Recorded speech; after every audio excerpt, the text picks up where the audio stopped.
everyone. So Ali is recording this session, and we have some wonderful speakers and panelists today. Thank you everyone for your attendance. I'm going to get this session started right now. Hold on.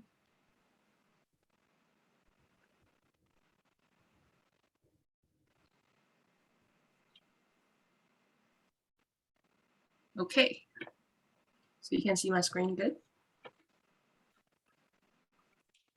Yeah. Okay, perfect. All right. So, hello everyone. My name is Yujing, and I am a master's student in medical physics at McGill. I am going to moderate today's session for the second event of the COMP Career Catalyst Seminar Series. Today's topic is on pathways and perspectives in academic and clinical medical physics.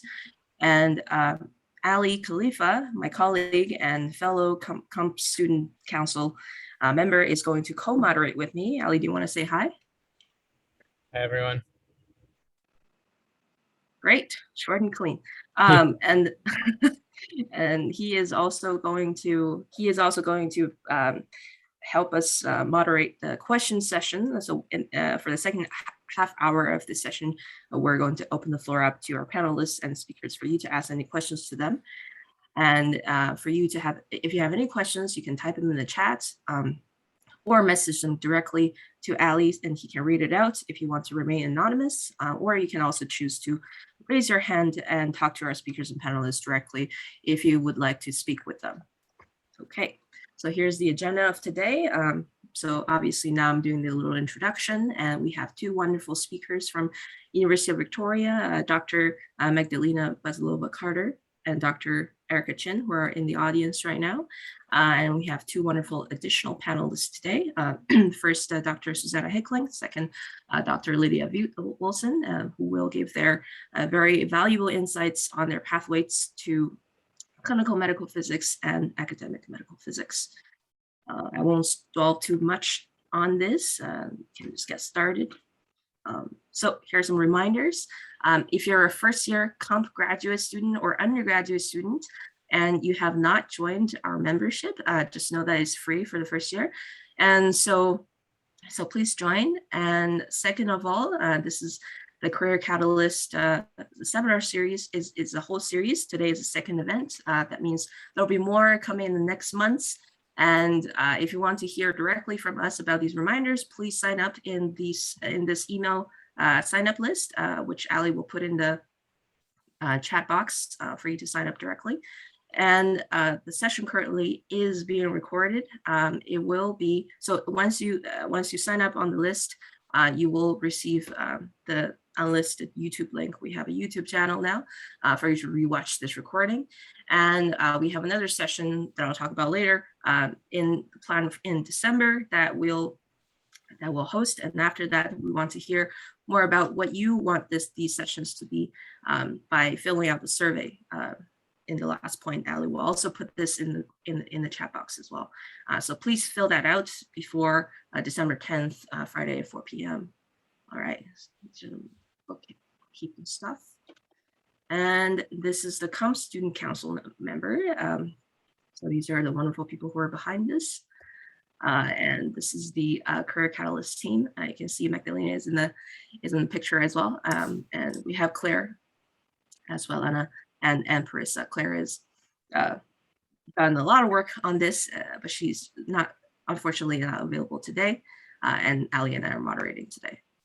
So as I said before, we had our first session in October, and right now we're the November session, and then in December we'll have a leadership in medical physics session. And after that, we will organize the next topics based on the topics that you want to hear by filling out the platform. All right, so let's get the session started. As I said before, the topic today is pathways and perspectives in academic and clinical medical physics. I will introduce our two wonderful speakers, Dr. Magdalena Bazalova and Dr. Erika Chen, and I will let Dr. Susannah Hickling and Dr. Lydia Wilson introduce themselves when the floor is opened up for the panel session. So first of all, Dr. Magdalena Bazalova-Carter is an associate professor, Tier 2 Canada Research Chair in Medical Physics and an assistant director of ChemPep at Medical Physics Graduate Program at the University of Victoria. She leads the X-ray Cancer Imaging and Therapy Experimental Excite Lab that focuses on photon counting, X-ray imaging, megavoltage cone beam imaging, PET imaging, small animal radiotherapy and FLASH, and spatially fractionated radiotherapy. She has graduated 3 outstanding PhD students and with their help published 76 peer-reviewed papers, and she loves to climb mountains. And secondly, we have Dr. Erika Chen. Erika Chen is an ABR certified clinical medical physicist at BC Cancer and an adjunct assistant professor at the University of Victoria.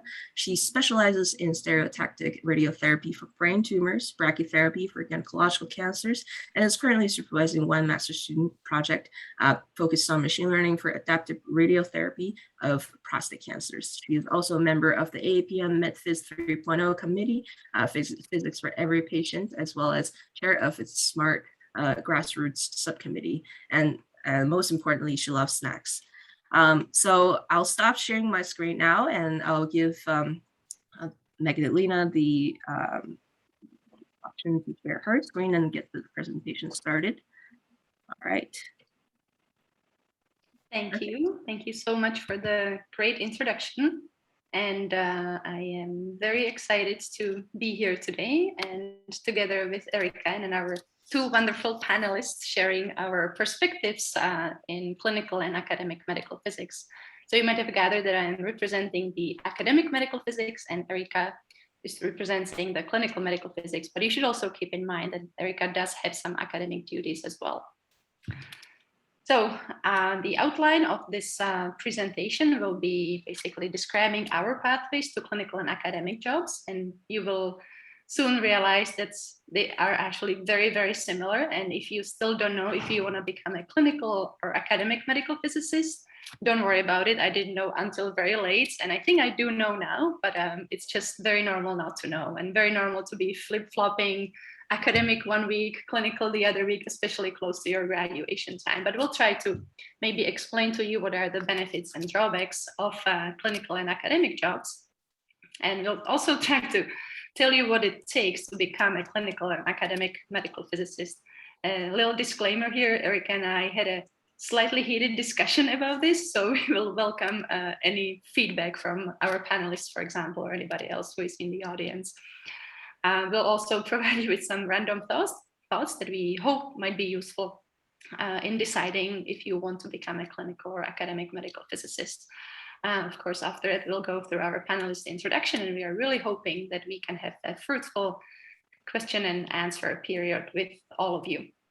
And of course, I'm betting on Laszlo here that he will ask the first question. Okay, so here, what I would like to do is to start the first poll. And while we welcome Mark Kessler from University of Michigan, we would like to hear maybe a little bit about the audience. So what medical physics career path are you set on? Clinical, academic, industry, other, or are you still undecided? So please let us know. We'll probably not wait for everyone. We've got 58 participants voting, and it seems like you guys are voting really fast. Much faster than students in my class. When I teach undergraduate students, you are not sleeping, they might be. Okay, 57, 58, everybody has voted, excellent. So I don't know if everybody can see the results. I think it's perfect. So we see that most people, as expected, are set on clinical medical physics, 5 of you only on academia, 2 on industry, other 1 that might be interesting to hear about. And 12 are undecided, which again is very, very common to do. Okay, so at this point, I'll see if I can give remote control to my co-speaker, Erika, and we'll go into more details. But before we do that, I do have a disclaimer that Erika and I have known each other for many years, and I just said it recently. You might not even believe how long we have known each other because we do look so young, and it might be difficult to understand that we have known each other for about 17 years now. I know it sounds crazy. And we have actually done some trips together to the Montmorency Falls. I probably mispronounced it. So if people are from Quebec City, my apologies. But it was very cold, as you can see, and this is probably taken in 2006. We have done some climbing in Joshua Tree in California. And Erika also, sorry, I'm covering your face in this photograph, but she was also at my, how do you call this? Engagement party. Engagement party as well. So yes, so we've known each other for a long time and we are indeed good friends.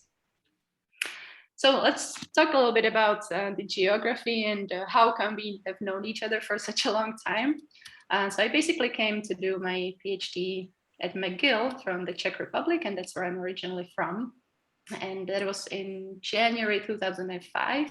Don't move to Montreal in January if you don't have to, if you are from a temperate climate. It was a little bit of a mistake.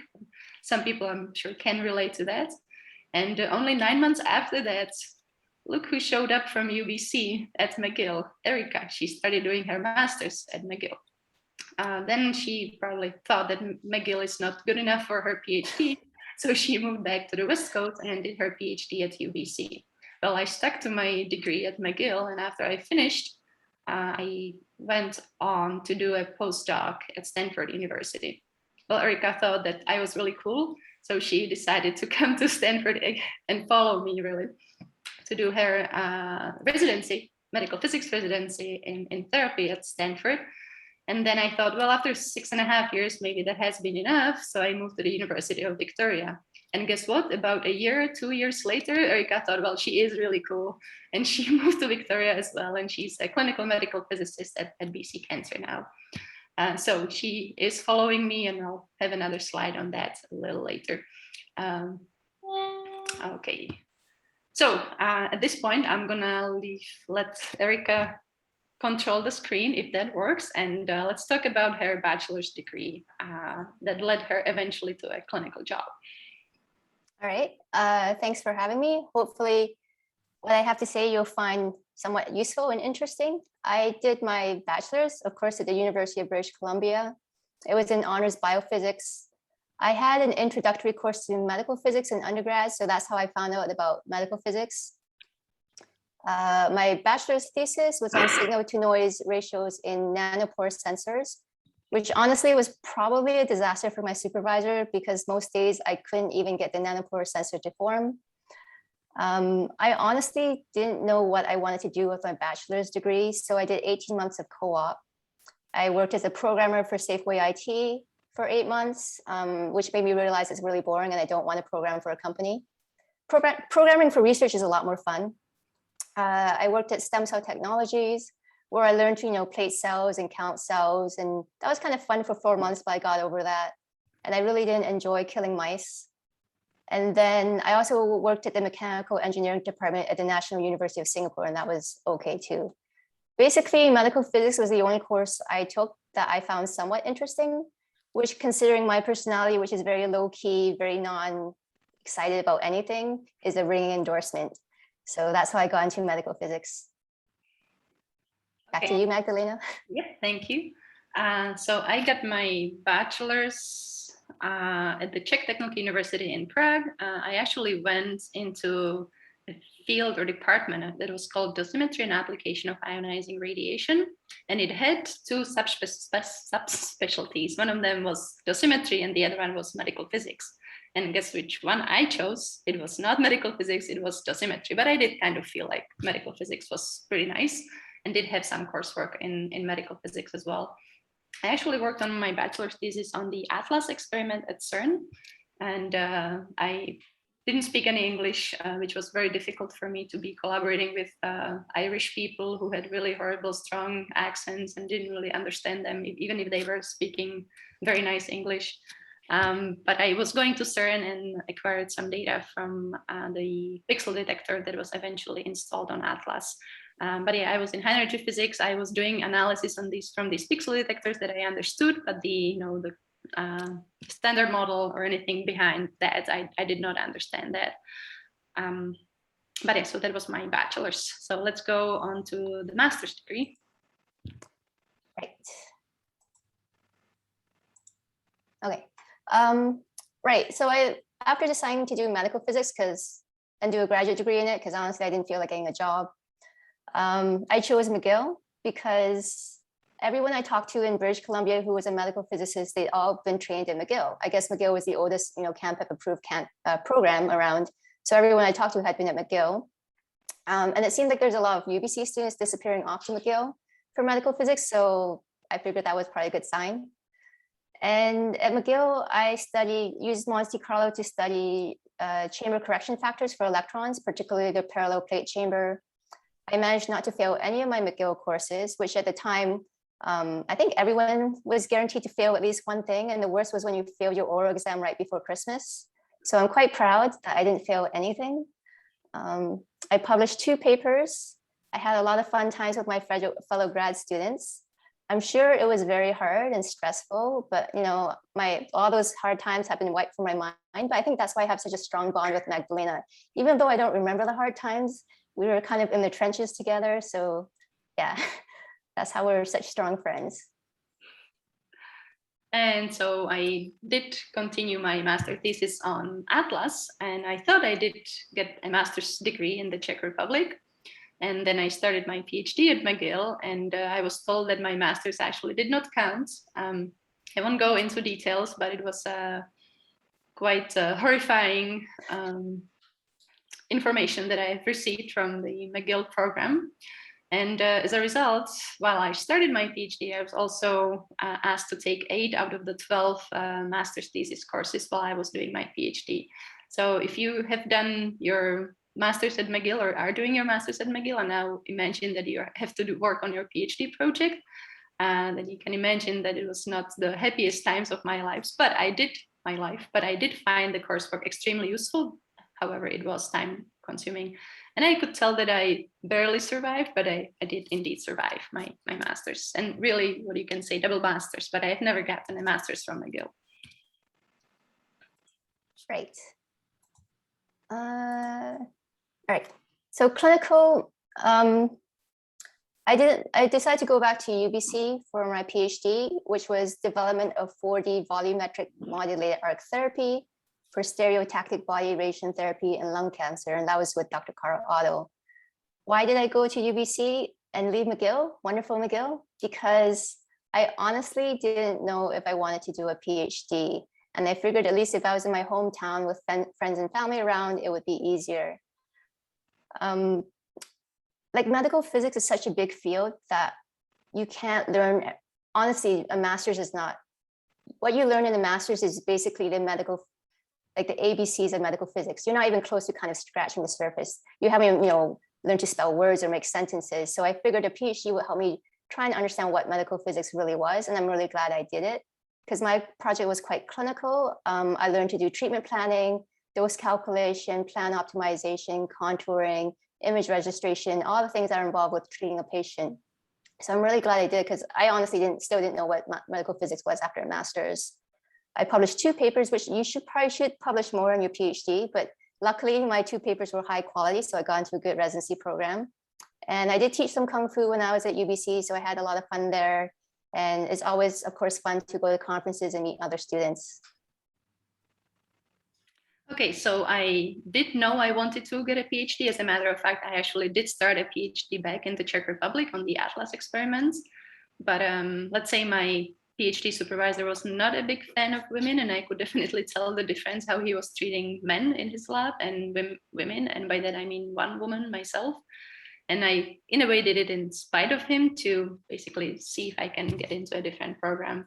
So I did go to McGill, as was mentioned already, and my PhD thesis was entitled The Use of Computer Tomography, Images in Monte Carlo Dose Calculations, and I did it with Frank Verhagen.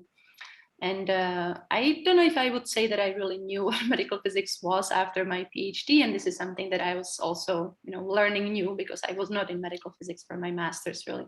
I did learn a lot of computational and experimental work, which I was very grateful for. I played intramural softball, actually frisbee, and soccer, which was a little bit of a disaster.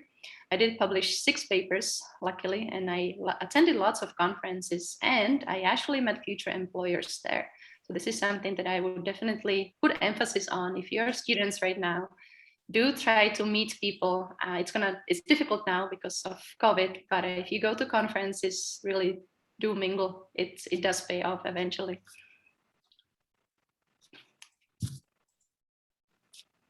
Right. So after my PhD, which was a very clinically focused project, I did know I wanted to go clinical. I didn't really want to do more research at the time. So I got about 8 residency interviews on the US, because that's the only place I applied. This was back in the day before the match system, the official match system. So they were supposed to honor a particular day to make announcements. But obviously there's a lot of background where the people were making secret phone calls to you. So I got at least 3 phone calls. So I know at least I had 3 positions. I chose Stanford University for my residency, which is 2 years. And I think I was the first resident to ever choose their option of 1 year of research. And that was good because then I got some awards from that research, which really helps buff up the resume for future job applications. It's great at Stanford because they take 2 residents per year. So you have, in total 4, and sometimes they stay longer. So 4 to 6 residents that you're working with that you can learn from. It's definitely a culture shock to be in the US a little bit because, in Canada, you go to the hospital and you walk through the doors and there's a desk or something. In the US, there's like valet parking, a grand entrance with soaring ceilings, a grand piano with a live performances. It's a little crazy. It's very different. Free food, enjoy the swag. It's more than just free pizza. It's like brie and prosciutto and chocolate croissants and things like that. But yeah, residency was hard. It is a lot of work. Definitely a lot of hours, but again, I tend to only remember the good stuff. So here you can tell that Erika really does like her snacks because she definitely focuses on food, and when she tells people, I might not remember your name, but I will remember what we were eating when we were having dinner together at a conference. So unlike Erika, I actually did know that I wanted to do research. So clearly I am very research, or was at least very research oriented. And I was looking for postdocs, and sometimes offers came to me, but I had about 8 offers for postdoc or residency positions, but it was also pre-match. So I could just go interview and people would offer me a position. And as mentioned, I did choose Stanford University because I felt like the possibilities for research were pretty amazing and still are for sure. What I did was also switching mainly from imaging to radiation therapy, basically to just get the sense of the 2 different fields for medical physics. And I think that kind of paid off. I did learn many new things. I, for example, worked with small animals, built an image-guided, or helped building an image-guided radiation therapy system. I did publish quite a bit, and as a result, I was actually promoted to an instructor after 3 years of postdocs. So I stayed for 6.5 years. And I felt like lots of people actually do, when they do get a postdoc, if you are set on academia, it's a good idea to get a postdoc. And lots of people, would like to stay for 1 year, 2 years, and immediately get an assistant professor position, really a permanent job at an institution. I really was I was in no rush, did really enjoy Stanford. But staying there for a long time, I do think it benefited me because my resume, I think, was pretty decent after those 6 years. And when I was starting to look for jobs, I did have quite a few job offers. So I would say don't be in rush if you don't have to be, and take advantage of where you are if you're gonna go into an academic position. So that was, I quite enjoy that, but maybe just overstayed a little bit. Okay, so let's just talk about the first job. Right. So after residency, I'm still at my first job, which is a medical physicist at BC Cancer Victoria. I'm an adjunct assistant professor here at UVic, as well as an adjunct professor at UBC Okanagan. The reason I picked BC Cancer was it kind of had that mix of clinical and research. Sorry, what? It had that mix of clinical and research, which I wanted, but without like the high pressure environment of having to publish a paper every year at certain kind of clinical / academic centers. So I felt like I had time to grow more in my clinical role. Although it is very hard to rebuild your research career after clinic, because if you think your residency is 2 years, and then, honestly, the first 2 years of your job, I still felt like I was in residency because there's so much to learn that you can't learn it all in residency. So now you're about 4 or 5 years out from your research and you're completely obsolete. So it does take a bit of work to rebuild your research. But now I do have one hospital grant and one master's student. I teach at UVic, which I enjoy, and I really enjoy also volunteering for the AAPM. Okay, so I also have my first job, even though with a slightly different title. And as mentioned, I became an assistant professor. I'm an associate professor and Canada researcher at UVic. It was a very smooth transition, I would say. I got some grants. I started the Excite Lab. It took me a long time to come up with the abbreviation.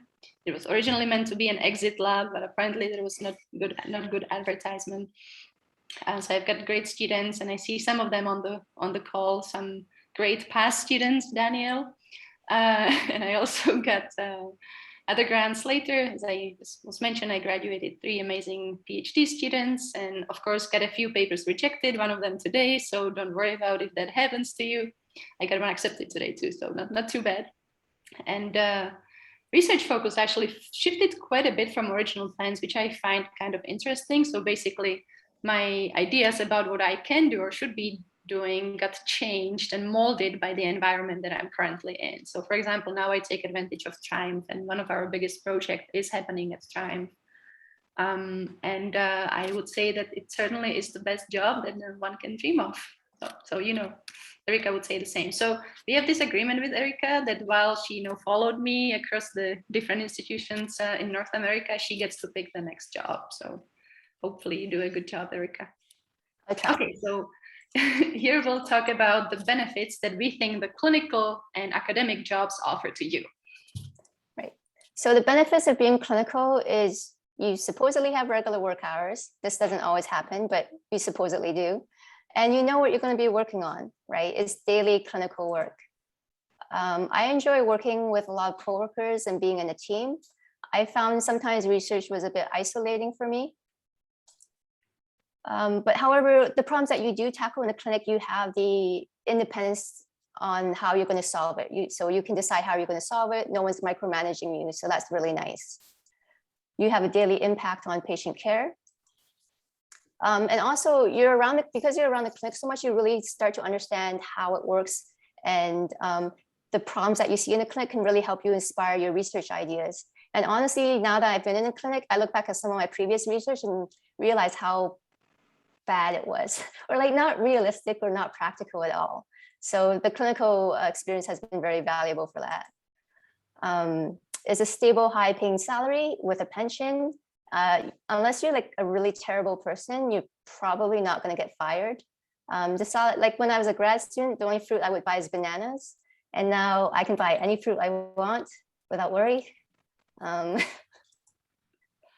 And yes, even when you're in the clinic, you still have to maintain your certification. So there's usually funding for me to attend conferences and see all my friends again, which I like.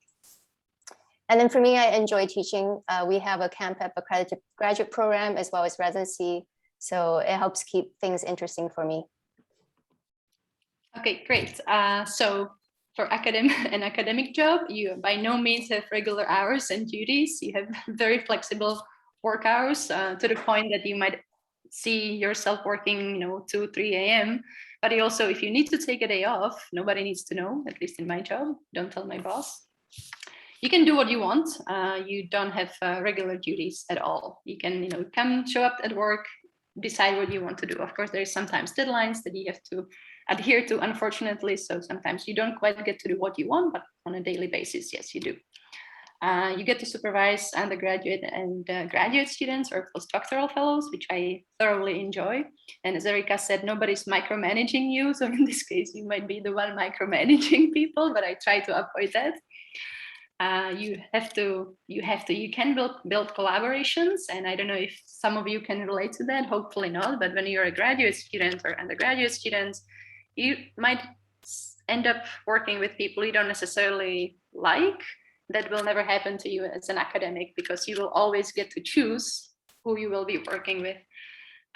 You probably get more recognition in the scientific community than a clinical medical physicist, which is very unfortunate, but this is what is happening now. You of course get to attend conferences, and that's like harvest for you when people actually can tell you that they enjoyed your work. Hopefully they won't tell you that they hated your work. It can happen, I have seen it. thankfully not to me. And you get to teach, which is also great. So how about the drawbacks? Okay, drawbacks. You can't do what you want. And this is obvious. There are things that have to be done to get the patient treated for the day. So you don't necessarily control your time. Email life. If you think you're busy now as a grad student, you haven't seen anything yet. When you get into the clinic, your email, start now on auto filtering your email. Get good email habits now, because it's going to get bad. It can be boring. Some of the daily tasks that you have to repeat for every single patient can be boring. It's just the daily grind that you have for any job. But I mean, it's supposed to be boring, right? Because the last thing you want is something exciting to happen with the patient, right? You want it to be, it has to be boring. But then, there's other tasks that you can do that make your life more interesting. And of course, the clinic always comes first, like getting the patient treated and getting what's best for them. That's going to take priority. So even if you have other clinic commitments such as teaching, research, community work, that's all going to be extra, sometimes outside of work hours. So that could be your evenings, weekends, and holidays. Okay, so drawbacks for an academic job, and Erika already alluded to that. I can be doing research left and right. It might never be ever relevant to the clinical world. And this is not what we are trying to do, right? We are trying to help our patients in terms of cancer diagnosis or treatment. But if you don't have any connection with a clinic, your research might be completely irrelevant. Grant writing, yeah, it's something we have to do. Sometimes I enjoy it. Most of the time I don't really enjoy it, but sometimes I do. Similar to what Erika said in terms of email life, I don't feel like I'm a scientist. I don't even feel like I'm a professor. I feel like I'm an email machine. So it's not unusual that I get 100 emails in a day. And those 100 emails I have to respond to, or at least try to respond to. It's not spam, it's just relevant emails. And that's becoming a little crazy now. Committee work can be fun, but most of the time your arms are twisted to become a member or even a chair of a committee. If you can avoid it, and especially if you're not interested in that topic, try to avoid it, because that can be a very big time sink. And teaching, while I enjoy it, it definitely takes time away from my research. And the other thing that I should mention, I don't think I put it here as the bullet point, is salaries are typically lower for academic medical physicists than are for clinical medical physicists. So if you are in it for the money, maybe academia is not the thing for you. Okay, so here that's the slides that we fought over with Erika a little bit. I wouldn't say fought, but it wasn't fighting, it was just different perspectives. Yes. So basically we were thinking about, maybe we should tell you guys what we think it takes to become a successful academic or clinical medical physicist. So just a little bit of a background. I came up with a list and wanted Erika to come up with a different list. And she's like, no, it all applies to me as well. And that basically tells you also that the decision between becoming a clinical and academic medical physicist is not that straightforward, because the same traits you need for academic, you also need for a clinical job. But I try to make it at least somewhat different, and I think we have, but we'll leave that up to you to decide. Okay, so what I think you absolutely need to have for an academic medical physicist is a PhD. You need perseverance, hard work, and curiosity, because very often you'll be working 80-hour weeks. And I have done that. I don't want to do that ever again, but it has happened at some point in my career. You'll have to do lots of volunteering. People are reviewing your papers. If you don't review other people's papers, it's just the system is going to break down, and it's not up to the clinical medical physicist to be doing this volunteering work. It's really up to the academic medical physicists, because they tend to publish more, but also applies for clinical. You kind of have to have many research ideas, because you will have students and you will have to come up with research ideas for them. There's only a very, very small percentage of students that know what they want to do during their degrees. And sometimes it's nice when you have crazy research ideas, but you also have to have non-crazy ideas so that they work out and your students don't suffer because you came up with something that is never going to happen. You definitely have to be good at multitasking, because you'll be doing this committee work, you'll have to be reading somebody else's PhD thesis, you have to be reading your students' papers, you might be working on your own research, you might have to be teaching, so it's lots of things that you have to be working on at the same time. I think I'll have a slide on that as well. Actually, it's right here. So this is my academic job, teaching, research, service. And in each of these balls, you have 3 little balls that are also spinning and your head is spinning and you really don't know what's going on. And this is what you end up doing. So you have to be good at multitasking. You have to have a thick skin, and that's something that's took me some time to develop. So your papers, as I said, are going to get rejected. Your grants are going to get rejected. And you just have to maybe fall a little bit, but you have to get up and do it again and try different journals, try different funding agencies, but of course, always improve and you learn. But these things are painful. It doesn't matter when it happens in your career, these are always painful and you have to develop a thick skin. You have to be generous. I think sometimes it's difficult, but you want to be attracting good trainees. So be generous with your time, with your money if you can.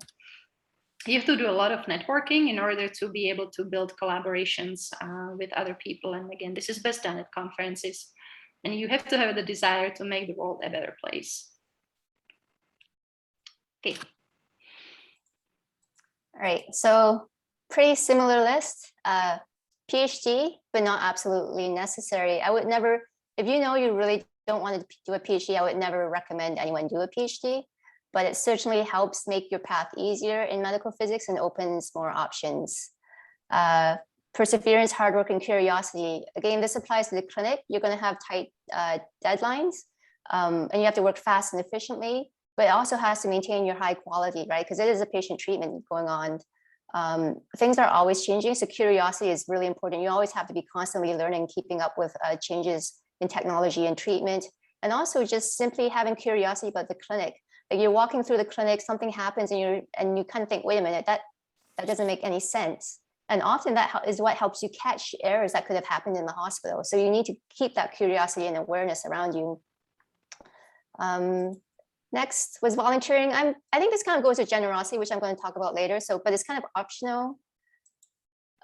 Instead of having crazy research ideas, I would still say you have to maintain that scientific spirit and mindset, even though you're not necessarily doing research in the moment. The hospital, like healthcare, is not like a status quo. Don't just accept things, treating patients the way they have been because they've always been done that way.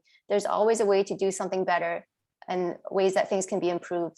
And often you're the only one with that kind of scientific training to make it happen. Multitasking, again, absolutely necessary, especially since in the clinic, you don't control your time.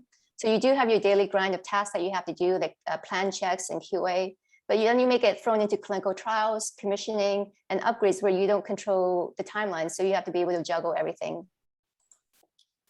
Emotional intelligence and conflict handling. This is very important. Of course, technical skills are really important, but what's going to make you more successful is your interpersonal skills. And honestly, physicists score really low on this. They've done surveys, so we score really low on this. But it's really critical for your success in the clinic. You could be like the smartest technical physicist out there, but if you don't have this, you would be the worst clinical physicist around. Generosity. In this case, it would be generosity with your clinical team, helping others when they need help, just being available whenever, and volunteering if there's tasks to do. Because you need to build good team relationships across disciplines. As a clinical medical physicist, you're likely the boss of nobody. So no one has to listen to you, right? So if you have a project that needs to get implemented, people are doing that out of their goodwill. And so it's important to build that up, because why should they help you when they're already busy with everything else in the clinic? So if you don't have this, your project is probably going to fail. In terms of networking, again, this is, there's always going to be new technology to implement, like new treatment machines, like LINAC MRI or something, and you're not going to know everything. You will never know everything, just kind of accept that now. But you will have friends at other hospitals who may have already commissioned something, and it's important to maintain those networks so you can ask your friends how did they do the work. You don't want to have to reinvent the wheel all the time. And finally, again, desire to make the world a better place is really about trying to do work every day to make improve the patients' lives. And of course, sorry, last thing is, like, unlike academia where a lot of that stuff is mandatory, again, in clinical, once you get your job, they're probably not going to fire you. So if you get tenure in academia, they're not supposed to be able to fire you either. Anyway, so we've on Twitter this came up that I suffer from the imposter syndrome. Imposter can be spelled with an E or O. And so I don't really know what to do about it. Apparently, you can suffer from it and it'll never go away. But it will decrease in its intensity, I'm told, so hopefully it will. And so what I went to do is to go on Wikipedia and just read the definition of imposter syndrome if somebody here doesn't know about it. And I basically had to laugh and cry at the same time because it perfectly matches me exactly. So it's a psychological pattern in which an individual doubts their skills, talents, or accomplishments and has a persistent internalized fear of being exposed as a fraud. That's me. Despite external evidence of their competence, those experiencing this phenomenon remain convinced that they are frauds and do not deserve all they have achieved. That's me. And individuals with imposterism incorrectly attribute their success to luck or interpret it as a result of deceiving others into thinking they are more intelligent than they perceive themselves to be. And again, this is me. So as I said, apparently it'll decrease in its intensity. I hope this will happen. And now that everybody knows what the imposter syndrome is, basically I'm here, I should not be here because I don't belong here and everybody else around me is way smarter than I am. So there's poll number 2, and it is asking you if you feel like you suffer from imposter syndrome. So can we start that?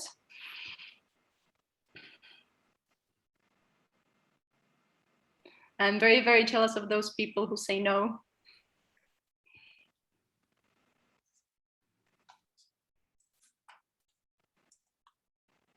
And we probably don't want to wait too much longer, so we can just end the poll and share the results. Excellent. So you see that it is very normal, so it makes me feel maybe a little better to have this syndrome, and just, I suppose, deal with it. If somebody has any solutions to it, please let me know. I would love to hear them. But it is a thing, and it might never go away. Okay, so we've got some random thoughts. Bear with us, it's only a few slides.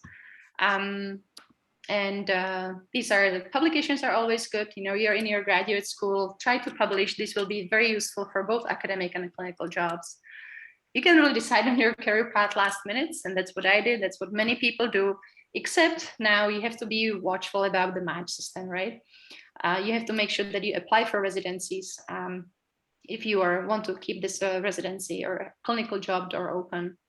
Know that you can get an academic job with CCPM or ADR certification, but you cannot get a clinical job without it. So if you still don't know, it might be a good idea to get your certification or get into a residency program and then go to in an academic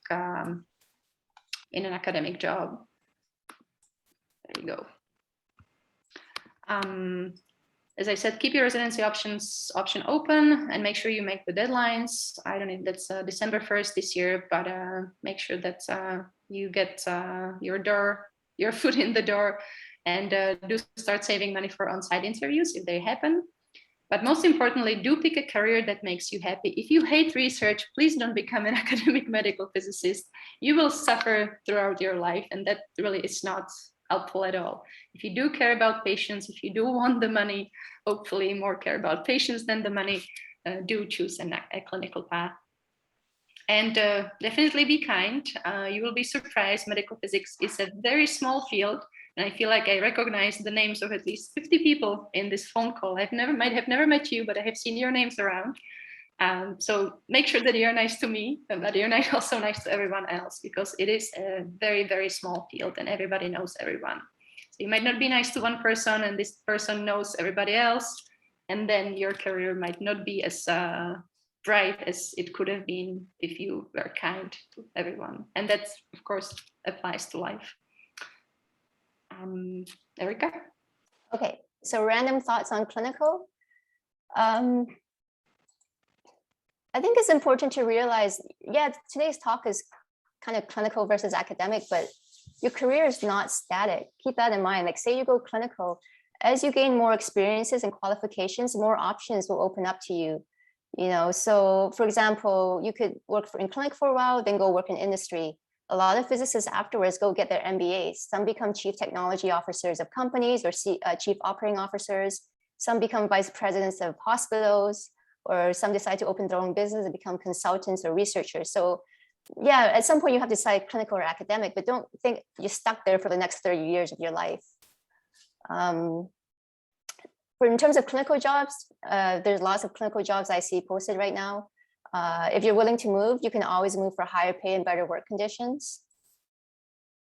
I think, sorry, this was on a previous slide, but again, emotional intelligence, communication skills, and interpersonal skills are super, super critical. You will not be successful without these. And we know from surveys that we naturally score low on these characteristics. Because the clinic is always changing, there's always new technology and new things coming, like it's so hard to keep up. Don't just focus on the daily clinical work, try and have the bigger picture. So serve on committees, review for journals if you can, be involved with research and clinical trials. I usually like the cross-disciplinary things and translational medicine type of topics. And the problems in medicine are so large that you will never have the expertise to solve it on your own. So be multidisciplinary. Okay, and this is the last slide, I think, of our presentation. So sorry, we went slightly over time, but do know that there are fewer jobs in academia than in the clinic. So starting a lab is difficult and it is time consuming. Just for your information, it took UVic, my university, 2 years to set up my lab. Do pick excellent students, especially at the beginning. It's extremely important that you do have great students. And also know that passion is more important than grades. If somebody doesn't have, extremely good grades, that's fine as long as they're passionate about research. And then you are hiring them for research. Know that as well. Serve on committees, review for journals. These pay off eventually as well, even though they are time-sing. Don't get discouraged if a paper or a grant gets rejected. See, I'm not discouraged today. Pursue some safe and some crazy ideas as well. You want to make sure, again, that your students, when you hire them, have certain publications already sort of predefined, and then you can have your crazy ideas. You don't want to have a PhD student who has not published anything in 4 years. That's very discouraging for them and for you as well. Take risks. I won't talk about that, but it's it's useful. And do collaborate. Collaborations are very satisfying and great, and you will only benefit from them. Okay, we've got the last poll. It actually should be poll number 4, if we can get that going. And this should be asking you whether or not this presentation was helpful in deciding whether you want to do a master's or a PhD degree.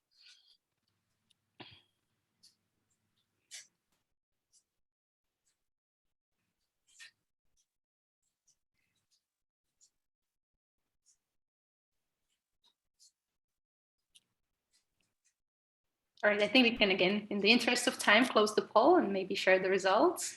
So most people said yes, and some people not. So sorry about that, but maybe it's just a difficult decision. And some people thought it was somewhat useful. And with that, we would like to thank you for paying attention to our presentation, and we would like to give the floor to our 2 amazing panelists for hopefully a 10-minute discussion on this topic. So thanks, everyone.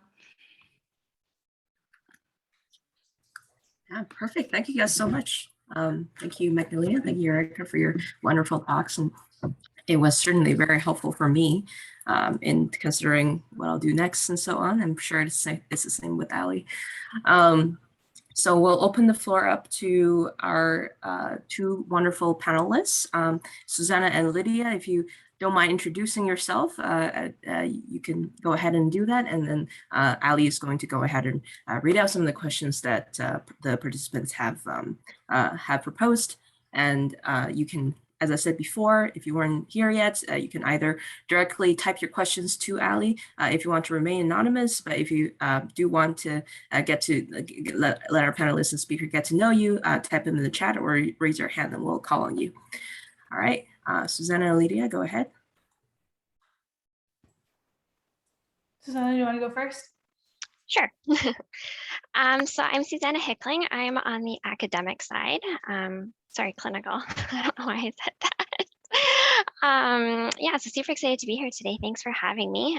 So I did my undergraduate degree at the University of Western Ontario in physics, which is kind of where I initially discovered medical physics, just looking through the course calendar, since there's a big medical biophysics program there. So I had taken a few electives during my undergraduate degree, but my degree was in physics. And then I went on to McGill to do my MSc and PhD.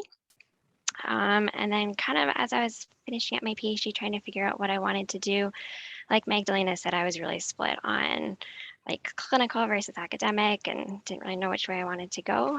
So I kind of chose a compromising option and entered the match and was looking for a 3-year residency program to kind of get that little bit of research as well as the clinical training. So I entered the match, interviewed at, I think I ended up doing 10 different interviews, mostly throughout the US because I knew I wanted to broaden my horizons and go somewhere else. So I ended up matching with Mayo Clinic in Rochester, Minnesota, which was a 3-year program.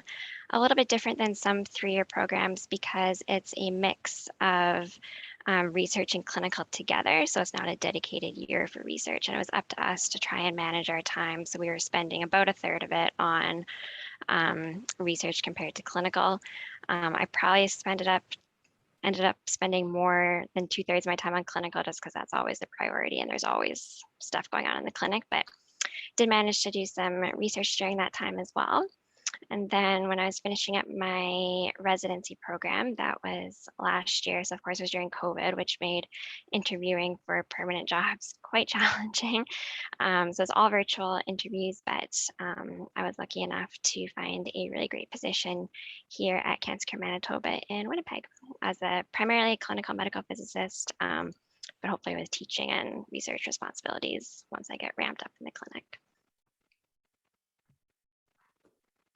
Cool. That's it for me. So my name is Lydia Wilson. I am originally from the US, so I did my bachelor's degree in physics at UC Berkeley. I did not know that medical physics existed when I did that, and I finished and felt lost and confused and did the hippie thing in Europe and Australia for a year before discovering medical physics, and came back to do my master's in medical physics at Louisiana State University. Thought I wanted to be full clinical and then had to do a master's thesis, fell in love with research, and came back to do a PhD also at Louisiana State University, and knew that I wanted to stay in the academic side of things. So rather than going the residency route, I did a postdoc. I interviewed at 2 places, which was a large number as far as postdocs go, and ended up doing my postdoc at St. Jude Children's Research Hospital. And that was a 2-year research position, and this past summer transitioned into a faculty position. So I interviewed far and wide for those, and then of course the pandemic intervened, and so I am still at St. Jude in a faculty position in the academic part of our department. I think that's everything. Perfect. Thank you both so much. And I think Ali is going to read out some of our questions now. So our first question is from Naveed. Apologies if I'm mispronouncing the name. The question is there any age limits for residency, medical physicists, or academic careers in the real world, not on paper? I think, no, I can start answering this question. It is a really interesting question, and it depends sort of what you want to do and what your background is. So I would say if you want to become an assistant professor, then there's probably not an age limit. But if you don't have enough publications, say, to become an academic academic medical physicist, then you probably want to do a postdoc, and there are definitely age limits for postdocs, and some institutions have maybe 5 or 6 years after you graduate with your PhD, and after that you can no longer be a postdoc. So that's what I would see as an age limit for academia, at least. And I don't know if anybody wants to talk about clinical. Yeah, on the clinical side, one of my co-residents at Mayo already had like a 10-year career as a very established scientist in a physics related industry, but not medical physics. And then he came back and did a residency. So I think it's pretty common actually for people to come into medical physics at a older age. Yeah, I would agree. At Stanford, residents were involved in selecting the residents for the next year. So often we had people that were, particle physicists, postdocs for 8 years before switching to medical physics. And we had people apply whose publication records were better than our own faculty. So I think in the interview process is more about your personality and your communication skills, because we would invite 10 to 11 people for interviews, and after the interviews, automatically 5 we just weren't going to consider. Their resumes were amazing, but the communication wasn't there. Awesome. Thank you for your answers. So our Laszlo, I see you have a hand raised. Would you like to ask your question? Yeah, thanks. So thanks for your talk. It was great. I had a question about, so you guys were both mentioning the research aspect of both, being in a clinic versus academic, but, whether that is a good direction to pursue, like whatever you're doing is worthwhile to do in a sense. And so I was wondering, like, what is the medium where these two sides of the research point kind of come together? Like, is there a place, obviously you guys are friends, so you can just sit down and talk about it. But in general, like, are there conferences that you both attend? Like, where do the academic people find out if their research is relevant to the clinic? So I think in general, academic medical physicists are often based in hospitals. So that's the best arrangement that you can have, right? You can meet your clinical medical physicist in the hallway and you can chat about that. But other than that, there's conferences, of course, AAPM and Astro. That's where we can talk to each other really. But I think the ideal situation is when the academic medical physicist is based in a hospital. And unfortunately, for example, we don't have that in Victoria, as you know. But yeah, does anybody else want to add to that? Okay, if not, then let's move on to the next. Okay. Sorry, I think there are also like clinically oriented publications where people will publish a clinical problem and how they've addressed it. And so if you stay up to date on like what's being published, and you might start to see patterns of like different people who have had the same problem, and you have this time and space to think of new and different solutions that a clinical physicist wouldn't be given the time to. So I think that even if you're not in a hospital, there are ways to stay plugged into what's going on in the clinic. Thank you. Awesome. So we have time for maybe one or two more questions. So DePaul says, hi, thank you for this presentation. It was very insightful. My question is, can you describe the average day as a clinical medical physicist? What type of work do you do in the clinic, and how does it remain the same or change from day to day? Also, what are the work hours like? That's a hard question. It really depends. Every center is structured differently, so I can only speak to the way my center is structured. So you have to be careful when you apply for jobs to figure out how they're structured. But with us, there's always the things that have to get done for clinical physicists, like for getting a patient through, right? Image registrations, plan checks, plan consults, and QA measurements. I would say those are some of the basic ones. But the way we're structured is that you rotate between these duties over like 4 weeks. So every 4 weeks, we would get a free week then to work on bigger projects that help improve the workflow of the clinic, like clinical trials and things like that. I didn't want to take up too much time. Susannah, do you want to add anything to that? I think it really depends on how your center organizes clinical duties. So speaking from what I saw during my residency and here, it's pretty similar. As you might be on the calendar, like the clinical calendar, and have an assigned coverage. Like we were somewhere between 2/3 to like 75% of your days. And then on the other days, that's when you work on your long-term projects. But even on those other days, you still often get pulled into clinical tasks. Oh, sorry. In terms of hours, it depends again how you're set up. If you have engineers on site, if you have physics assistants, and you have grad students, they take on a lot of work for you. So you have pretty regular hours, like 8 to 4. If you're a center that doesn't have that, like a private center where you make a lot more money, but you will also be working a lot more hours. You could be having a lot of late evenings.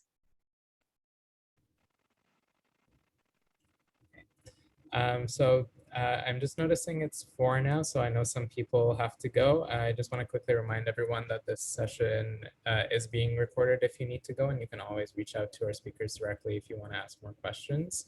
And then that also applies for the panelists if you need to log off now. I know we're at the end of our time. Are you all okay to take a few more questions? Okay, perfect. So the next question is from Hannah, who says, thank you for such an interesting and informative talk. Do either of you have advice on international applicants in medical physics? I'm a second-year PhD in the UK, but interested in working in the US or Canada after finishing.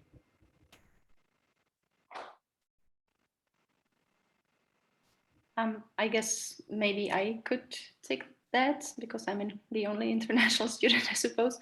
Yeah, I don't know, that is a good question. So I think what we really care about here is that your degree is from a CAMPEP accredited program. And I'm not sure if you can even apply for residencies without CAMPEP accreditation. Maybe Erika or Susannah will have an answer for that. Can you or can you not? Right. Everything is now CAMPEP accreditation. However, I often see on the MedPhys listserv advertisements for postdocs. So if you do a PhD internationally, many postdoc positions, well, not many, but I've seen them will advertise for postdoc positions with the caveat that you can participate in their CAMPEP coursework. So you do your postdoc there and you come out with a CAMPEP certificate at the same time. Then you can apply for residencies. And there are CAMPEP certificate programs that are not postdocs that you can look for. And so that's a way to get those requirements done. Yeah, so basically 2 paths. I somehow thought this was going to be clinical only, but yeah, you can definitely do a postdoc. And I think I'd almost say that most Canadian and American postdocs are actually international in medical physics. So that's definitely a great pathway. And there's lots of openings, I would say. And the other one would be to do this certificate program. When you come with a PhD from University of Manchester, and then you sign up for a certificate program, unfortunately, you have to pay for it. And it's, I think, maybe $12,000 at the University of Victoria, might be in that ballpark everywhere else. But in 8 months, you will basically be eligible to become a medical physics resident in a CAMPEP accredited program. So that's definitely a reasonable pathway. And in terms of getting positions abroad, I think whether or not you're coming from abroad, networking is hugely important. You know, the postdoc positions that I interviewed for were not posted anywhere. It was something that I just looked at people whose research I was interested in and reached out and said, hey, I like what you're doing. Here's why. By the way, do you think you'll have funding for a postdoc? And so, yeah, just reaching out, cold calling people is hugely helpful. And we've had international students in our department who have come in that same way. And so I would definitely, thanks Lydia, I would definitely emphasize this, they don't have to have opening. And I tell everyone, all my students, if you're interested in joining a research group, email them, pester them very gently, but you can pester them and they will know about you. And they do have an opening, or they might squeeze some money for you for 1 year. And then they realize, oh, you're amazing. We want to keep you and find more money for you. So do that, everybody, right? For PhD students, same thing. Let people know you're interested. Ideally, if it's somebody who knows them can make an introduction, but even if that's not the case, do email people just out of nowhere, but be nice, of course, about it. And that's definitely a pathway. Compliment them. Yeah, that's always useful. Thanks so much. Sorry, I was the one who answered, but that was really, really helpful. So thanks very much. And then maybe our last question from Elham. Would you have your raised hand? Hi, thank you very much for the information session. I have a question regarding the residency position. I wonder how much the experience during the PhD might affect the acceptance for residency, because myself, during my PhD, I did more optical imaging for cancer diagnosis. So, but it was like optical imaging, it was not radiotherapy and those stuff that is more like clinical medical physics. So I wonder how that might affect the acceptance for the residency in clinic. Thank you. Erika, I think that would be a good question for you. Okay, I guess if we're talking in Canada, I feel like the residencies are asking for PhDs, right? But in the US, I feel there's a half. Half are kind of academic residencies where they want other applicants to have PhDs, and half are like, they don't care, they want master's is fine, they actually want someone purely clinical. So if you're a PhD in kind of a field outside of medical physics, you probably have a better chance at the academic centers, because actually they value people coming out from outside medical physics. They value the skills, the computational skills, the experimental skills, because they're an academic center. So they want that diversity. I mean, at Stanford, they accepted people with all kinds of backgrounds, a lot of definitely particle physicists, but also from other areas. So it actually brings diversity into the field. And yeah, as long as you have good publications and you can speak to them very well, and awards and things like that on your resume, and you get that interview, the academic institutions actually value that diversity. Thank you. And we actually have one final question. Their name is Old Person. Come on, Mark, you can ask. Okay.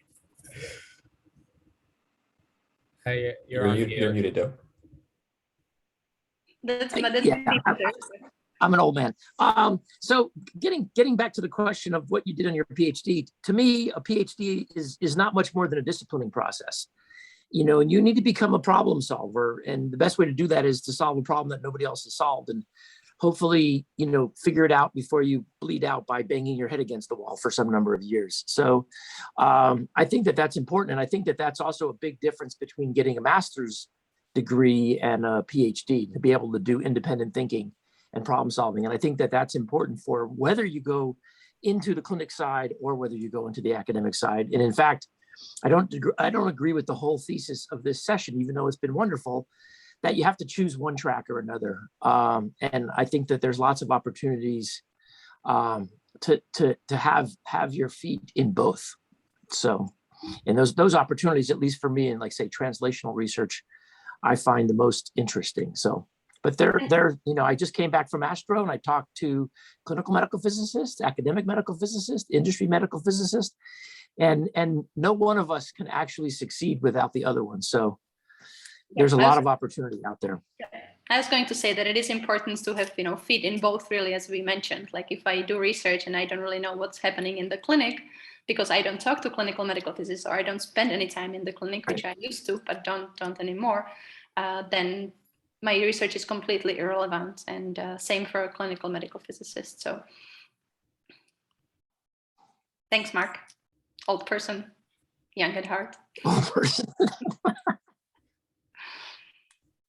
Okay, so I'll end by saying that you guys are the next generation, and don't just take it from all the old people. I mean, you know, you who are going to replace us. So if you want something or you think something is important and you think you can contribute, you know, speak up.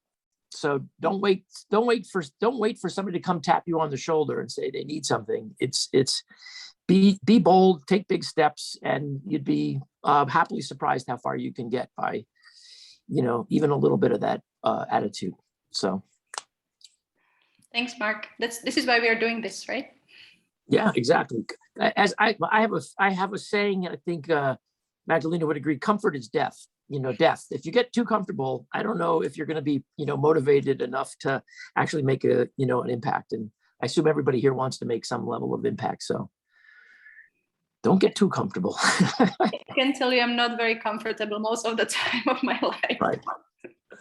Yes, but you're the best fraud I know. Come on. So. Well, thank you. Yeah. Appreciate it. All right. Cheers, everybody. I'm going to roll off. Thanks for having this. Thanks for letting me, you know, join in. I think it's been wonderful. Bye, Mark. Cheers. So with that, unfortunately, I think we're out of time now. So we're going to conclude the session. Thank you again to all our speakers and panelists for sharing their time today. I think this was a very insightful session. Yujing, do you want to hop on? Yeah, for sure. Thank you very much, everyone, for joining us. Thank you to all of our speakers and panelists, and I'm sure you can email any of them to ask further questions. And regarding the links that Ali sent at the very beginning for the next few sessions, what topics you want to hear, just please go ahead and fill that. And if you are not on